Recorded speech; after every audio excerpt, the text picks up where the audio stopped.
Hello friends, welcome back to Funtoo message channel. तो Funtoo message channel के एक और वीडियो में आप सभी का स्वागत है। तो दोस्तों, आज हम जो वीडियो देखने वाले हैं वो है आरजे रौनक की, और वीडियो का जो टाइटल है वो है वक्फ अमेंडमेंट बिल 2025 जो है वो पास हो गया था। तो उसी के ऊपर आरजे रौनक ने वीडियो बनाई थी। तो इसमें जो है अखिलेश यादव, राहुल गांधी या और भी पॉलिटिकल जो अपोजिशन पार्टीज है उनके बारे को लेकर आरजे रौनक ने क्या बोला था, और साथ में ये वक्फ बिल बोर्ड जो बिल पास हुआ है अमेंडमेंट, इसमें क्या है, तो इसके बारे में आरजे रौनक इस वीडियो में डिटेल में बताएंगे। और इस पे पाकिस्तानी लोगों का रिएक्शन क्या है वो हम वीडियो के लास्ट में देखेंगे।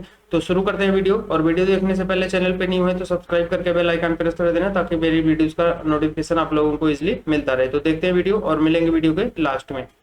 तो भाई लोगों, वक्फ संशोधन बिल 2025 लोकसभा में पास हो गया। ऑपोजिशन पार्टियों की एकता की पोल खुल गई है और उन लोगों को झटका लग गया है भारी भरकम, जो ये अरमान पालकर बैठे थे कि इस बिल पर नीतीश कुमार और चंद्रबाबू नायडू की पार्टियां बीजेपी का साथ नहीं देंगी। यानी उन लोगों का रिएक्शन कुछ इस प्रकार है। ओ भाई, मारो मुझे मारो। 4 जून 2024 को जब मोदी सरकार की कुछ सीटें कम आई थी तो कई लोगों ने क्या क्या अरमान नहीं पाल लिए थे। इन्हें लगा था कि अब तो हरियाणा से लेकर महाराष्ट्र तक हम ही जीतेंगे, दिल्ली में केजरीवाल जी भी बीजेपी को हरा देंगे, नीतीश कुमार और चंद्रबाबू में से कोई एक आदमी अगर पलटी मारकर इनकी तरफ आ जाएगा तो मार्च तक आते आते राहुल जी देश के पीएम बन जाएंगे, मोदी जी राजनीति छोड़कर भावनगर में फाफड़े की दुकान खोल लेंगे, अमित शाह अहमदाबाद में प्लॉट लेकर उसमें मशरूम उगाने लगेंगे। मगर ये हो ना सका, और अब आलम यह है कि 370 तो हटी, राम मंदिर भी बना, ट्रिपल तलाक भी हटा और अब वक्फ संशोधन बिल भी पास हो गया।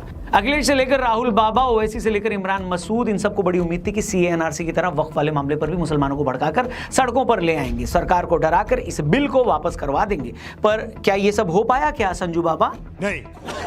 देश का मुसलमान भी समझ चुका है कि इनका तो रोज रोज का है यार। उन्हें भी पता लग चुका है कि जो लोग मुसलमानों का नाम लेकर दिन रात छाती कूट रहे हैं वो दरअसल उनके गले में अपनी स्वार्थों की डोर डालकर अपनी राजनीतिक पतंग उड़ाना चाहते हैं। इसीलिए इस बार ज्यादातर मुसलमानों ने पतंग बनकर उड़ने से ही मना कर दिया, और अब इनके रहनुमा ऐसे बिलबिला रहे हैं कि जैसे कोई छोटे बच्चे को वो देखो चिड़िया ये बोलकर उसके हाथ से उसकी आइसक्रीम छीन कर ले गया हो। बताओ। ये तो ही एक बात। अब आते हैं इस बात पर कि वक्फ संशोधन बिल में ऐसे क्या क्या चेंजेस किए गए हैं जिससे कुछ लोग तड़प गए हैं। दूसरी बात यह कि इस बिल में किन किन बातों में चेंज करने को लेकर विपक्ष का ऑब्जेक्शन था। और तीसरी और सबसे इंपॉर्टेंट बात कि सरकार ने नीतीश और चंद्रबाबू जैसे नेताओं को मनाया कैसे। इस पर आने से पहले मैं आपको मनाना चाहूंगा कि आप और पहले आपको अब ये समझाते हैं कि इस नए बिल में क्या 4 बड़े बदलाव किए गए हैं। देखिए, पुराना कानून तो भैया खाला जी के घर जैसा था, मतलब इतनी अंधेर गर्दी तो साला नॉर्थ कोरिया में भी नहीं होगी। पुराने कानून के सेक्शन 40 में रीजन टू बिलीव का प्रावधान था, मतलब वक्फ बोर्ड अगर किसी प्रॉपर्टी पर क्लेम करता है तो उस प्रॉपर्टी का मालिक सिर्फ वक्फ ट्रिब्यूनल में ही जा सकता है। नए कानून में इस बकवास बात को निकाल दिया गया है, क्योंकि भाई अगर इस देश में डेमोक्रेसी है, संविधान है, तो सबके लिए बराबर कानून होना चाहिए। ऐसा कैसे हो सकता है कि वक्फ बोर्ड किसी भी प्रॉपर्टी पर क्लेम कर दे और वो उसकी हो गई हो और सामने वाला बंदा कोर्ट भी ना जा सके। अगर किसी भी देश में आम आदमी के पास कोर्ट जाने का ही हक नहीं है तो फिर तो देश का संविधान ही खत्म हो गया ना।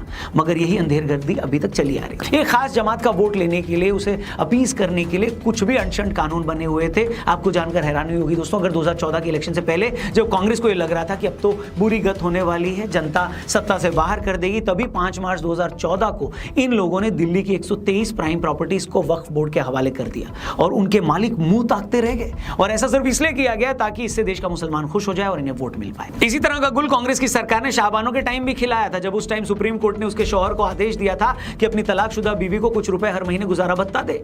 मगर उस वक्त राजीव जी की सरकार ने मौलानाओं को खुश करने के लिए सुप्रीम कोर्ट के उस आदेश को रद्द करवाने के लिए संसद में कानून पास करवा दिया। और ये लोग हैं जो आज बराबरी की बात कर रहे हैं। कम ऑन, मैं गाली नहीं दे सकता, फैमिली देखती है। तो ये तो एक बात बताई मैंने आपको। दूसरा बदलाव जो इस एक्ट में किया गया है कि पहले किसी भी डिस्प्यूट में वक्फ ट्रिब्यूनल का फैसला आखिरी होता था, अब किसी और कोर्ट में आप नहीं जा सकते थे।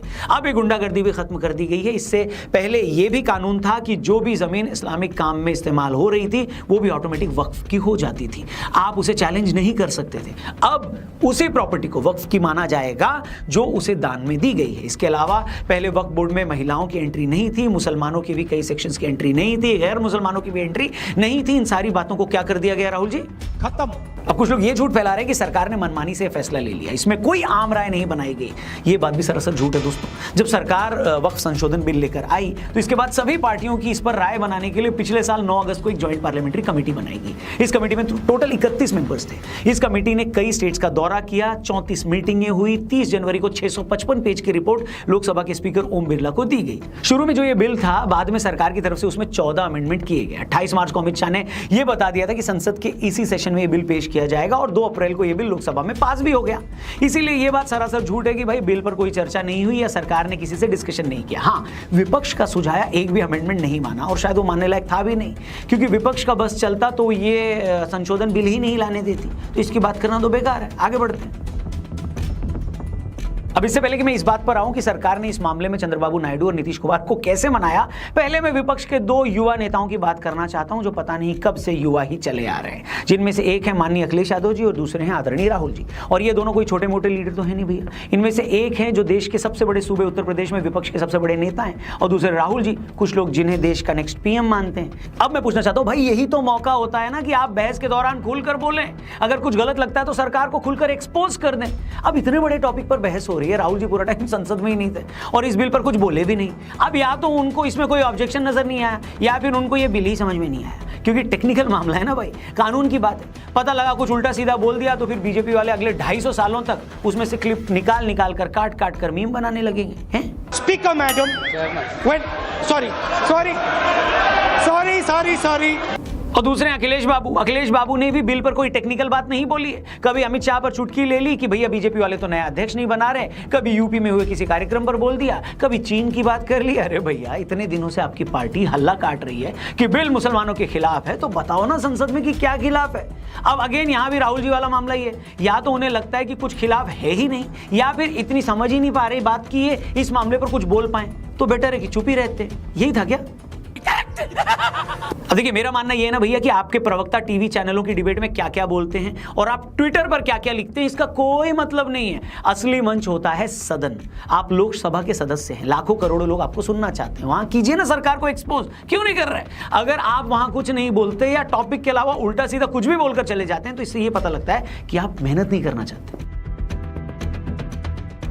अब आते हैं इस बात पर कि सरकार ने इस मामले में जेडीयू और चंद्रबाबू नायडू की टीडीपी को मनाया कैसे, क्योंकि दोनों ही पार्टियों को मुसलमानों का वोट मिलता आया है। बिहार में टोटल 17% से ज्यादा मुस्लिम वोटर्स हैं और आंध्र प्रदेश में 9.5%। आपको बता दें कि बिहार में 32 सीटें ऐसी हैं जहां मुसलमानों की आबादी 30% से ज्यादा है। अब अगर कोई वहां सरकार बनाना चाहता है तो ये 32 सीटें बहुत इंपॉर्टेंट है। इन 32 सीटों में से फिलहाल 12 बीजेपी के पास हैं, 6 जेडीयू के पास हैं और 10 सीटें आरजेडी और कांग्रेस के पास हैं। तो बीजेपी को पहले तो ये कॉन्फिडेंस था कि भैया हम इन सीटों पर पहले से ही मजबूत हैं और अगर थोड़ा बहुत नुकसान हुआ तो उसे कहीं से कवर कर लेंगे, पूरा कर लेंगे। वहीं आंध्र की बात करें तो आंध्र में टीडीपी को मुसलमानों के 75% वोट मिलते हैं, इसलिए जेडीयू से ज्यादा टीडीपी को इस बात की चिंता थी कि कहीं मुस्लिम वोटर नाराज ना हो जाएं। इसलिए उन लोगों ने वक्फ बिल के मामले में जमात इस्लामी हिंद और मुस्लिम पर्सनल लॉ बोर्ड की मीटिंग की, उनसे राय ली। यह भी सच है कि टीडीपी के कहने पर ही जेपीसी ने गैर मुसलमानों को बोर्ड का मेंबर बनाने का फैसला सेंटर की बजाय स्टेट पर छोड़ दिया, क्योंकि आंध्र प्रदेश में मुसलमान इसी बात का विरोध कर रहे थे। दूसरी तरफ इन्हीं पार्टियों के कहने पर जेपीसी ने वक्फ बाय यूजर के क्लॉज को रेट्रोस्पेक्टिवली नहीं हटाया। मतलब वक्फ अमेंडमेंट का जो ओरिजिनल ड्राफ्ट था उसमें यह प्रावधान था कि अगर वक्फ की किसी प्रॉपर्टी के पास उस प्रॉपर्टी के डॉक्यूमेंट नहीं है तो वो इलीगल मानी जाएगी, फिर वो प्रॉपर्टी चाहे कितनी भी पुरानी क्यों न हो। लेकिन टीडीपी के 2 सांसदों ने इस पर ऑब्जेक्शन किया था, जिसके बाद इस क्लॉज को बाद में हटा दिया गया। मतलब अब पुरानी प्रॉपर्टी पर यह रूल लागू नहीं होगा। इस तरह से 14 अमेंडमेंट मूल ड्राफ्ट में किए गए, जिसके बारे में टीडीपी या जेडीयू को लगता था कि इस पर उनका मुस्लिम वोटर नाराज हो सकता है। फैक्ट तो यह है कि इन अमेंडमेंट के बाद इस नए बिल में ऐसा कुछ बचता ही नहीं है जिस पर विपक्ष कोई आपत्ति कर पाता। और यह बात राहुल जी और अखिलेश यादव जी जैसे लीडर्स को पता थी, मुस्लिम लीडर्स को भी पता थी, इसलिए ये लोग दिखाने के लिए तो ऑब्जेक्शन कर रहे थे, मगर अंदर से इनको रियलिटी मालूम थी, ये लोग सच्चाई जानते थे। लेकिन वक्फ संशोधन बिल के पास होने से पता है हुआ क्या है? इससे हुआ यह कि जून 2024 के बाद विपक्ष को जो लगा था कि अपने दम पर 272 सीटें न पाने पर बीजेपी बैकफुट पर चली जाएगी, कम से कम वो तो नहीं होता दिख रहा। बीजेपी ये दिखा रही है कि हम अगले 4 सालों तक भी फ्रंट फुट पर ही खेलेंगे इसी तरह। उसे भी शायद ये पता है कि उनका कोर वोटर उनसे क्या चाहता है। बीजेपी ये जानती है। बीजेपी ये दिखाना चाहेगी कि हम वो सारे वादे पूरा करने की कोशिश करेंगे जो हमारा वोटर हमसे चाहता है, और अगर किसी ने उसमें अड़ंगा अड़ाया तो फिर जनता उनसे निपट लेगी। और बीजेपी को ये कॉन्फिडेंस ऐसे ही नहीं आया। इसके लिए इस कॉन्फिडेंस के पीछे महाराष्ट्र से लेकर दिल्ली, हरियाणा के रिजल्ट्स भी हैं, और एनडीए में बीजेपी के साथियों को यह भी दिखता है कि भाई लोकसभा में 30 सीटें कम है तो क्या है,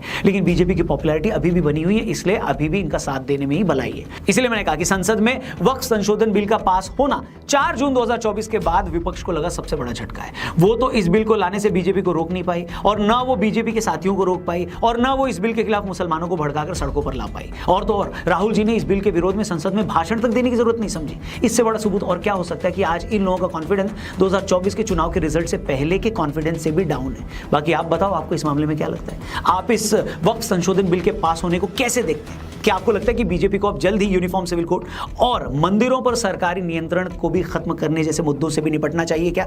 आपकी राय जो भी हो कमेंट करके जरूर बताइएगा, और वीडियो सही लगी हो तो इसे अपने हर एक दोस्त से शेयर जरूर करिएगा। और जाने से पहले फिर से याद दिला दूं, प्रोबो ऐप के बारे में आपको पहले भी बताया था, डिस्क्रिप्शन में लिंक है, उस पर क्लिक करके इस ऐप को डाउनलोड करिए और जीतिए लाखों के इनाम। Thank you for watching. फिलहाल के लिए इतना ही। अपना ख्याल रखिए, चैनल को सब्सक्राइब करके जाइएगा। जय हिंद, वंदे मातरम। वैसे ना आरजे रौनक जब भी कोई नया मतलब कोई इस तरह के जो टॉपिक्स करंट अफेयर चल रहे होते हैं ना, उस पर वीडियो लाजिम बनाते हैं। हाँ। मतलब मैंने इनको कभी नहीं देखा मिस करते हुए, क्योंकि वीडियो बनाने में भी मेहनत लगती है। और उससे पहले आपके पास ना उस तरह का नॉलेज होना चाहिए, और पॉलिटिक्स में क्या चल रहा है, जनता क्या चाह रही है, बॉलीवुड में क्या चल रहा है, समटाइम ऐसी भी आती है, मतलब हर टॉपिक जो भी करंट अफेयर चल रहा होता है, सब कुछ। तो उसके पीछे बड़ा एक आपके पास ना ऑथेंटिक और बैकग्राउंड नॉलेज होना चाहिए। तभी आप चाहे 10 मिनट की वीडियो या आप घंटे की बना लो, तो रियली अप्रिशिएटेड फॉर मतलब उनकी मेहनत के लिए। और खैर जो जैसे उन्होंने शुरू में एक बात कही ना कि अगर उस कोर्ट में अगर आपकी प्रॉपर्टी अगर वो ले लें तो आप ना जुडिशरी के पास भी नहीं जा सकते, मतलब दूसरी कोर्ट जो हमारी नॉर्मल सिविल कोर्ट होती है। तो मेरे हिसाब से समटाइम आपको धोखे से भी आपकी प्रॉपर्टी अगर ली जा सकती है, तो एटलीस्ट उधर के जो सदस्य हैं, नागरिक है, यहाँ आदमी को राइट होना चाहिए कि यार वो जाके बता सके कि भाई क्योंकि लोग कर सकते हैं। और दूसरा ये जो उन्होंने बात कर रहे थे कि राहुल गांधी के बारे में और एक और जो पॉलिटिशियन के बारे में, वो तो प्रेसिडेंट ही नहीं थे। बोर्ड की तरफ से जो भी एक किस्म का कह लें कि गुंडा राज वाले कानून चल रहे थे, और उन्होंने अपना ही राज समझा हुआ था, और देश में जो भी कानून बने हुए हैं उनकी कोई इज्जत कोई एहतराम नहीं कर रहे थे। वो जहां भी उनका दिल करता था कब्जा माफिया की तरह वो कब्जा कर लेते थे, और आम जो नागरिक है उसके लिए ये बड़ी दिक्कत थी। तो उसको कोर्ट तक जाने की इजाजत नहीं थी, क्योंकि वक्फ बोर्ड का एक ठप्पा लगा हुआ था, जिस चीज को लेकर, जिस अथॉरिटी को लेकर वो नाजायज फायदा उठा रहे थे। यहाँ पे कानून में जब चेंजिंग होने लगी है, तो बहुत सारे ऐसे कट्टरपंथी जो लोग सोच रखने वाले हैं, उन्होंने भी कहा कि हम सड़कों पे आ जाएंगे मुसलमानों को लेकर। असदुद्दीन अवैसी जैसे लोग, और उसके बाद और भी कांग्रेस के जितने भी नेता हैं, वो इस कार्ड को पॉलिटिक्स में खेलना चाहते थे कि मुसलमानों के साथ जी ये बहुत बड़ी ज्यादती होने जा रही है, ये जो कानून बनने जा रहा है गवर्नमेंट की तरफ से, इसको रोकना है। और जितनी भी वो सारी उनकी सोच हमेशा होती है, वो आप लोगों को भी पता है कि किस तरह से वो एक नैरेटिव बनाने की कोशिश करते हैं, लेकिन हर दफा ही बेचारे नाकाम हो जाते हैं, क्योंकि उनको ये नहीं समझ आ रही कि भाई हिंदू और मुस्लिम वाला जो कार्ड लेकर वो चलते आए थे कई सालों से और पॉलिटिक्स करते रहे हैं, वो कार्ड अब नहीं चलने वाला। अब यहाँ पे कांग्रेस को अपनी प्रोग्रेस करनी पड़ेगी। कांग्रेस वही बार बार फार्मूला जो है अप्लाई करती है कि धर्म वाला जो कार्ड है इसको लेकर तो अपनी वोट बैंकिंग के लिए, तो ये चीजें अब नहीं होने वाली। मुसलमान भी समझ चुका है कि ये इनका काम रोज रोज का है, और वो इनके भड़काने पर भी भड़का नहीं है, और बिल पास हो गया। देखिए ये मोदी गवर्नमेंट का एक कारनामा है, और कारनामा है। देखिए वक्फ बोर्ड, वक्फ लोगों की प्रॉपर्टी, कब्जा माफिया, अगर आसान भाषा में कहें तो एक कब्जा माफिया है, जिसका भी देखा कि को वारिस नहीं है, जिसका वारिस है बिल्कुल उसको भी लूट लेते हैं, जिसका तो वारिस ही कोई नहीं है वो तो है ही समझो वक्फ बोर्ड की है। तो समझ लें कि ये एक बड़ा जबरदस्त कारनामा है, ये अमेंडमेंट बिल जो उन्होंने पास कर लिया है। अपोजिशन पार्टियां जितना भी अब इस पे, और अब ये उम्मीद की जा सकती है 90% के हकदार को उसका हक मिलेगा, और वहां तक वो सारी चीजें आएंगी। देखिए इससे तालीम सेहत के जो काम है वो चलेंगे, क्योंकि लोग जो है ना काफी मिकदार में जो है वक्फ के लिए जो है ना वो माल देते हैं, सारी चीजें वक्फ। अब देखिए ज़कात का पैसा होता है, अब मुस्लिम देश है, यहाँ पे मैं पाकिस्तान की बात कर रहा हूँ, ज़कात का पैसा निकलता है। वो ज़कात का पैसा किन के पास जाता है? जो कि पहले से ही अरबपति हैं, खरबपति हैं, यानी कि वो गरीब तक तो पहुंचते ही नहीं। तो जब गरीब तक पहुंचते, यानी कि यहाँ पे भी छोटे छोटे वक्फ बोर्ड मौजूद है, महकमा वाले जो ये सारा माल हड़प कर जाते हैं और उस पर डिकार भी नहीं मारते, और अपने जो उम्रे हज हैं वो मक्के मदीने में ही करते हैं, ईद की नमाजें वहां पे जाके पढ़ते हैं कि हमसे तो बड़ा नेकी कोई नहीं है। लेकिन चीजें यही है कि हकदार को उसका हक नहीं मिलता। फर्स्ट टाइम नहीं है, काफी एक हाईलाइट में ये एक उनका नाम रहता है। और बाकी जो एक मुस्लिम एक जगह होती है ना, तो भाई उन पर एक पूरा उनका एक अधिकार होता है, जिस पर आप एक कोर्ट में भी जाकर उस चीज़ को एक चैलेंज नहीं कर सकते।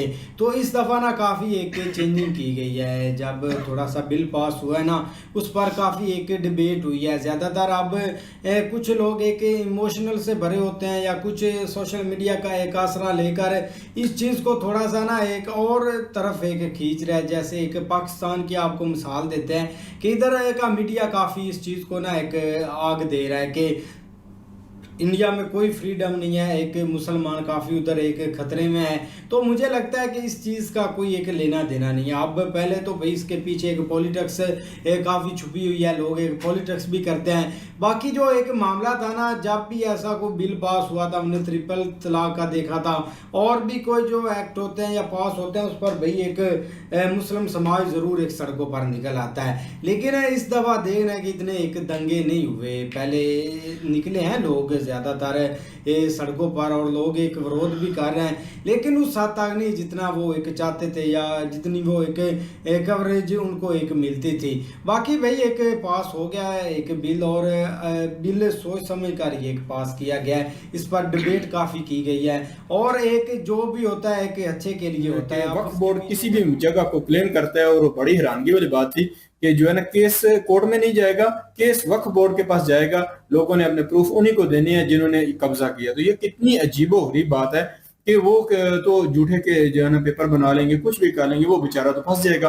तो ये अच्छी बात है, क्योंकि इंडियन नागरिक सारे जो है ना इक्वल उन्हें माना जा रहा है इंडिया में, और उनकी कहीं ना कहीं जितनी भी मुश्किलात हैं, जितनी भी उनकी जगह के मसाइल हैं, कुछ भी मसला उसको हल करने के लिए बहुत बड़े बड़े निर्णय जो बीजेपी सरकारें ले रही है। वाकई मैं भी इसको पाकिस्तान में बैठे इसको गलत मान रहा हूँ कि किसी की जगह के ऊपर जो है ना वक्फ बोर्ड क्लेम करेगा, और बंदा ना कोर्ट जा सकता है ना कुछ कर सकता है। उन्होंने जाना है तो वक्फ बोर्ड के पास जाना है और केस को साबित करने की कोशिश करनी है। तो जिन्होंने कब्जा किया उनके सामने कैसे चलेगी यार, उसमें कुछ भी वो कर सकते हैं। बाकी अगर यहाँ देखा जाए, अच्छी बात है, वक्फ बोर्ड में नए लोग भर्ती किए जाएंगे, उसमें हिंदू लोग भी होंगे, दूसरे लोग भी होंगे। तो वो सारे जो है ना कहीं वक्फ बोर्ड की जितनी भी गलत चीजें जो ऐड हैं, जिनके ऊपर कह लो कि सनातनी लोगों को कहीं ना कहीं इतराज है, उसे ठीक किया जाएगा। यार बिल में इतनी गलत चीजें तो नहीं है, बिल में मुसलमानों को हिट जो है ना नहीं किया जा रहा। लोगों को इतराज अगर ना भी हो तो ये उन लोगों के साथ बड़ी ज्यादती है जो आम लोग हैं, जो बेचारे वहां पे जाते हैं और उनके हक में फैसला होने के बजाय उन्हीं के खिलाफ फैसला हो जाता है। क्योंकि कोर्ट जो है वो वक्फ बोर्ड का अपना है, और वक्फ बोर्ड का अपना जो कोर्ट है वो तो कभी भी उनके खिलाफ फैसला नहीं देगा। तो इस तरह से काफी लोग ऐसे हैं जिन्होंने बहुत ज्यादा फायदा उठाया और बहुत ज्यादा पैसे जीते थे। हाँ जी, ठीक है। और खास तौर पे वो लोग जो मैच के बहुत ज्यादा शौकीन हैं, वो इससे, क्योंकि मैच की इसमें तकरीबन हर तरह के आपको जो मतलब आपके फेवरेट ड्रामेज हैं, फिल्में हैं, उसके मुतालिक आप जो आप दे सकते हैं। बहुत सारे पैसे, जो चीज आपको सही लगती है, ज्यादा नॉलेज लगती है उसके बारे में, वो आप डाउनलोड कर सकते हैं ना, सारा बता सकते हैं। बाकी उन्होंने बताया जी कि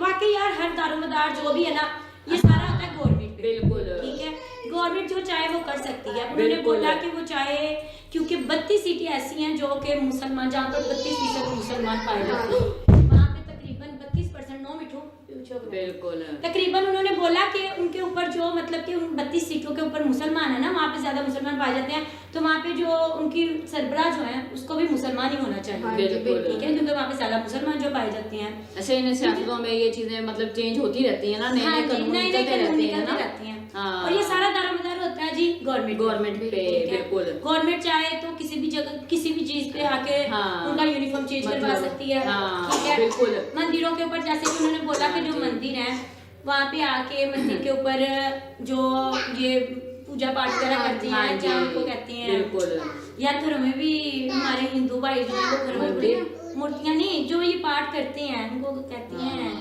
तो ये थी गाइस आज की वीडियो। और आरजे रौनक ने वक्फ बोर्ड अमेंडमेंट बिल जो 2025 का पास हुआ है, तो उसके बारे में बहुत डिटेल में मतलब डिस्कस किया है। इस वीडियो में। और इसमें जो ये लोग बता रहे हैं कि मुसलमानों के खिलाफ है या किसी विशेष कास्ट के ऊपर जो है अत्याचार किया जा रहा है, जैसा कि हमारे कंट्री के बाहर इनके कंट्री में भी प्रोपोगंडा किया जा रहा है, पाकिस्तान में भी, और हमारे यहाँ भी जो अपोजिशन का बता रहे हैं कि अखिलेश हैं, राहुल गांधी हैं। तो अपोजिशन तो यार हमेशा करती है, मतलब वो कोई अगर बीजेपी कल को अपोजिशन में आ जाती है तो ये भी किसी बिल का समर्थन तो करेगी नहीं। तो ये अपोजिशन का काम होता है, अगर वो सरकार के हर फेवर में वो काम करने लग जाएगी तो अपोजिशन किस बात की रह जाएगी। हाँ ये है कि उसमें सजेस्ट कर सकते हैं कि ये चीज़ नहीं होनी चाहिए, ये होनी चाहिए। तो अब ये पॉलिटिकल मैटर है, इसको हम आप और डिस्कस नहीं कर सकते क्योंकि ये पॉलिटिकल लेवल का है। वोट बैंक हर किसी को प्यारा होता है, चाहे वो बीजेपी है या कांग्रेस है। तो अपने वोट बैंक को लेकर दोनों पार्टियां जो है या और भी जो पार्टीज हैं, रीजनल पार्टीज हैं, वो भी वोट बैंक को लेके अपना वो रहती हैं, वो वोटर को खुश करने की कोशिश करती हैं। तो इसके बारे में हम अब आप और डिस्कस ना करें तो ज़्यादा सही है, क्योंकि ये बंदा वही डिस्कस कर सकता है जिसको पॉलिटिकल बहुत ज़्यादा समझ हो। तो हम आते हैं वक्फ बोर्ड पे। तो वक्फ बोर्ड में जो ये चेंजेस आ रहे हैं ये अच्छी बात है। जिस हिसाब से ये बता रहे हैं वीडियो में कि पुराने जो अमेंडमेंट बिल था वक्फ बोर्ड का, उसमें बहुत सारी मतलब एक अब मनमर्जी चलती थी, वो अब नहीं चलेगी। अब वो कानून के दायरे में रहेगा, यानी जो हमारे भारतीय संविधान है उसके अंडर रहेगा। और ये होना भी चाहिए। अगर इस कंट्री में कोई भी चीज़ है तो हमारे मतलब संविधान के बाहर नहीं होनी चाहिए। सबके लिए बराबर लॉ होना चाहिए, चाहे वो कोई भी कास्ट का हो, कोई भी हो। तो ये पता नहीं किस हिसाब से कैसे ये बना था कि जो अपने संविधान के बाहर रखा गया था, इसका अलग से मतलब कोर्ट था, अलग से वहाँ सुनवाई होती थी। ये गलत चीज़ है। हमारे यहाँ जो मतलब सबके लिए अदालतें हैं वही इनके लिए भी होनी चाहिए।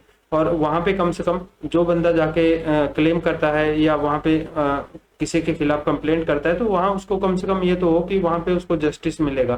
तो ये बिल जो है अच्छी चीज़ है जो पास हुआ है, इसमें जो संशोधन किया गया है। तो बाकी आप लोग बताना कि आप लोगों को क्या लगता है कि अमेंडमेंट बिल जो ये पास हुआ है वक्फ बोर्ड का, ये मतलब कितना सही है, कितना गलत है। आप लोगों की क्या राय है कमेंट करके जरूर बताना। और वीडियो पसंद आई होगी तो लाइक और शेयर जरूर करना। चैनल पे नहीं है तो सब्सक्राइब करके बेल आइकन प्रेस कर देना ताकि मेरी वीडियोज का नोटिफिकेशन भी आप लोगों को मिलता रहे। तो मिलेंगे नेक्स्ट वीडियो में, तब तक के लिए बाय बाय।